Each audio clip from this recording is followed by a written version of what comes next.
And so you're a great person to ask since you saw both sides of this experience. What is it like to go to a acting school? Because you went to the Actors Studio Drama School at Pace University, like you mentioned, you got your Master's of Fine Arts That's right. in that. But before that, you did a more ordinary type of undergrad that more people would probably have an experience with. But I imagine fewer people have an experience with an acting school. What is that like being in an acting school?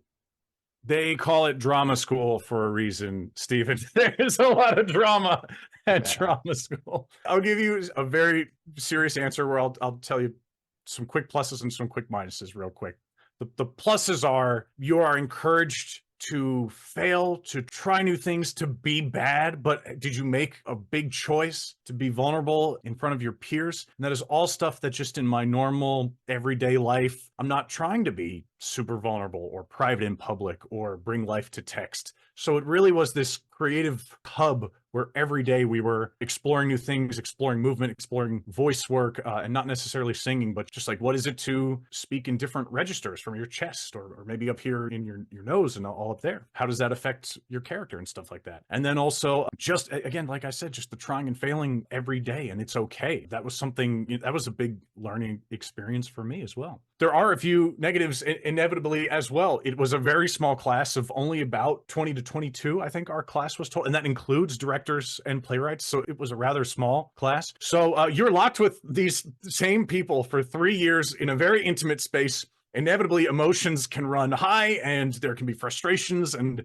hopefully you can work past it. But like, it was a very emotionally charged 3 years. But I will say in the best way, I approached it in a way that maybe I had never approached school before because I really wanted to be there. In high school, I didn't want to go to history class. No offense to history, but it just wasn't my jam. I had perfect attendance at acting school, which I like to tell everybody. And I really, truly did the work for that 3 years. Like I dove all in on Strasberg method acting and then going into the movement class, like I was all in. You know, now that graduating from there, again, this is kind of both a plus and a minus, I would say, of school. I've had to kind of learn to now find my own method and way into this, where school is like, we're going to teach you this. This is what we believe will give you success. I really think that they fostered that at our school. And now graduating, I say this to a lot of people. We talk about acting, but it is all just tools in your toolbox. Yes, deep emotional work is a tool, but so is memorizing your lines and saying them 7 different ways, like and having no emotional attachment at all. Both are tools in your toolbox. So I think at first, when I first graduated, I did feel this pressure to like do the work that they taught me. And now I feel like I have a bit more of a grasp on what works for me. And I think it shows in the commercials because like, that's just Jeff. That's not me trying to tap into deep emotional work. I just read the script and I was like, I know how to make this funny. You know what I mean? Yeah, and you do. So you'd mentioned Strasberg method acting. That's Is that a school of thought of acting? Oh yeah, yeah. So primarily at the Actors Studio, they teach that school of acting. In the biggest, most general nutshell of what that is, you draw upon past memories or experiences in your own life, and you really let the emotions of those times, moments, people hit you, and then you bring that to the stage. So hopefully, in an ideal world, you are truly feeling emotions on stage. And it's not just, I can cry on command. It is a craft to get yourself to that level of vulnerability. But I've also learned, again, as I just said, it is simply a tool. There's also viewpoints is another technique that a lot of people use. That's a more movement-based school of thought, or something like if you come from the Meisner world, that really is text-based and really listening and repeating words until you find new meaning in them. So it's a little bit different than it comes from the Strasberg school of thought. Yeah, it's been fun to learn these different schools over the years, actually. Are there any schools of acting that you think are trash and that we can throw shade on? I'm going to be honest with you. I don't think so. I think they are all valid. And I think if it gets you to a great performance, then use it. And that includes someone who said, I don't use anything. I look at my text and I just improv and I just do it. I'd be like, nice. They do no homework. They do nothing. If it works for them and the story is told, like, dude, that's great. I respect that answer. That's a good one. And all that education that you got that clearly came to bear because in the TV series Single Rules, you got billed as Handsome Man 3. Oh So man, yeah, crushing it, crushing it. how do you get billed as Handsome Man 3? What is what is that? Oh man, That was a web series, actually. I think it is billed as TV series on IMDb, but I believe it was a web series. Yeah. And they needed someone to just simply improv some lines to the leads in a bar. And the joke was I mistake the lead for a waitress because she's like turning around, like trying to like give me a drink. And I'm like, oh, thanks for the drinks. If I remember the scene off the top of my head. And I noticed that too. And when I looked at the credits, I was like, I was billed as Handsome Man 3. Like, what an honor. Wow. I know, right? I know. So not only did your grandma tell you that you're handsome, but they thought you were handsome too. They put it in writing. It's on IMDb. It's official. And moving on to some of your other roles, you mentioned Let's Leave the Planet before, and folks can check that out on YouTube. It's very entertaining. It's worth the 8 minutes. In that, you played an alien that's developed an attachment to one of us talking monkeys. And Yes. That's I feel you got said. across the disconnect of how humans would see that relationship, but you had your own perspective on it. So what was that role like for you? How did you prepare for playing someone who's not a human? I was very inspired by Leonard Nimoy, first of all. And the reason was, and there's a line in Let's Leave the Planet where he reveals, well, it's not that I don't love you. I just don't feel anything. I'm just simply an alien. You know, he says something akin to that. And I remember that with Spock, there was a similarity that he's like, you know, I don't feel emotion. But then you start to learn it's actually not that he doesn't feel emotion. He feels emotion so strongly. It's just that he kind of chooses the logic over the emotions. If I'm remembering the lore of Spock being half human, half Vulcan correctly. Sounds good to me. I think it might be right. I'll buy it.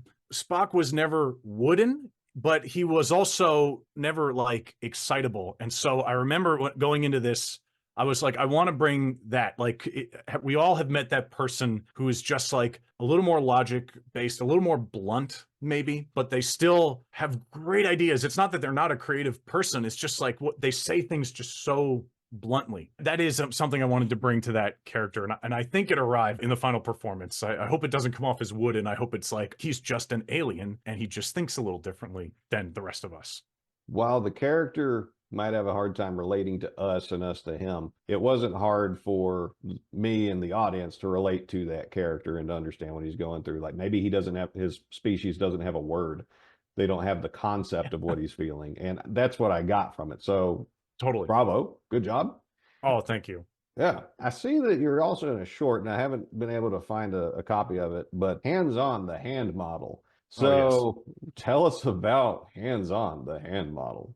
That one, I believe, will be coming out hopefully soon. Last time I talked to our director, it was slated for this year, I think. The reason I got cast is I am actually a hand model in my career here. Like I have done it. I know. I should put gloves on. I'm taking a big risk here. But I told my buddy this, who is a director. He got a kick out of it. And he was like, you know, I've always had this idea of a hand model who gets in bad with the sharks, kind of the mafia. The way they get him back is they take a hammer to his hand. So in this short, believe it or not, I don't play the hand model. I actually play kind of the muscle. So I come up, I'm the one who grapples him and takes a hammer to his hand. I know this suddenly sounds like it's directed by Martin Scorsese, or just like it's really intense, but it is supposed to be kind of funny. And that's just this one moment that's just over the top and a little shocking. But I am excited for that one to come out. And I hope that it kind of gets out to festivals as well. I wish it the best once it comes out. I gotta wonder though, was the person cast as the hand model actually a hand model as well? I don't think he was, which I have always, I know, listen. Who is this casting director? You literally had a hand model to not be the hand model. I don't know. It's all about the face, I guess. Okay. So you are a hand model. And is what they said in the movie Zoolander true about the male model world, that the hand models are the ones that have all the brains? I don't know about that. I'll say that like hand modeling is the best job on the planet. You stroll up, there's no hair and makeup. You just wear your graphic t-shirt, hold a glass like with a very relaxed hand, and then you leave. It's the greatest job in the world. How do you get that job? What's the criteria for that? I had a few jobs where just by luck of the draw, my hands were just showcased in the frame. There was like one where I was holding a iPad, I think is one. There's another one too where I'm like sketching, I think it was for a video game, and I'm playing like a sketch artist. I'm like drawing scenes from the video game. And I had this footage of my hands up close, and kind of on a whim, I took that footage and made a just a small portfolio. It was only like 3 things. It really was not that much. And I sent it to an agency called Parts Models here in New York City, who specialize in things like a hand or like an ear for earrings. I think that's why they got the name Parts Models. They liked my materials, and through them is how I booked some of these jobs where I'm holding a 7-Up can in an advertisement. I'm holding like a Busch Light can in another commercial. It's a really wild world, but it is the best jobs of all time. That's cool, because I guarantee you pretty much nobody watching this or making it has ever been a hand model. So thank you for letting us see just a little bit inside that Little piece of that esoteric world. world that the rest of us aren't led into. Oh, it's wild. It's so funny. I get a kick out of every time when someone discovers that. It's like, wait, you've actually done that? That's not a joke. That's a real thing. You know? Yeah, if you want a series of surprises, go to Jeff's website. There is a lot there. It's a good website, actually. So good job on Oh, that. thank you.